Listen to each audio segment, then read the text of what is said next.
Hello, it's that time of the day again. Our cows are headed to the holding pen. Here are some of the girls waiting to be milked already. They have a very strong time clock they adhere to. They come here voluntarily. I always kind of giggle when folks say that we are forcing them to be milked. Nothing could be further from the truth. But with that being said, I want to cover the highs and lows of what we do.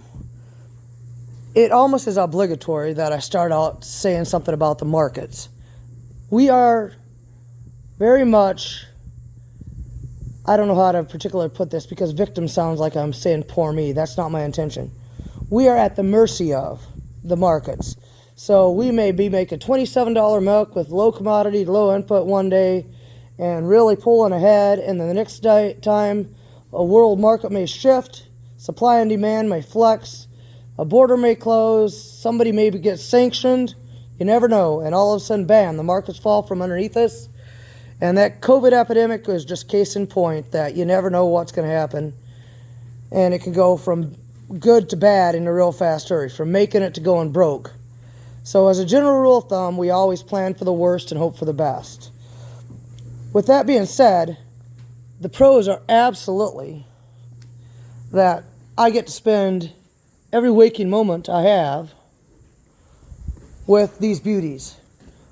Being born and raised on a dairy, I cannot imagine doing anything else. I see spectacular sunrises and incredibly gorgeous sunsets. I get to work with these cows in all sorts of weather that can be hot, brutally cold, you never know, and that's a distinct downside to it. But on the same token, I deliver life.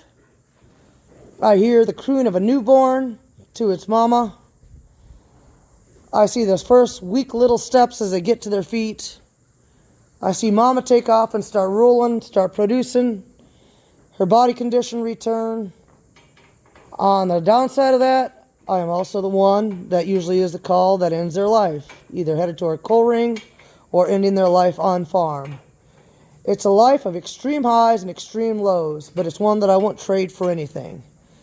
Now, in parting thought, I've always thought that we as human beings can be changed. We are not stuck to any thought process.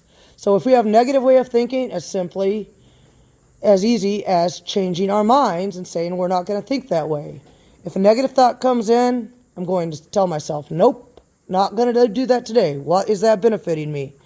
If that thought process leads me nowhere good, then I have the conscious choice and the need to shut it down in its tracks and rethink that to a positive mode. Does that mean that we don't have bad days? Absolutely, we have bad days. When I have to end a cow's life or something catastrophic happens, I absolutely do have a bad day. A bad day doesn't mean a bad life. Farmers are extreme optimists, or we would not do what we do for a living. Look on the bright side.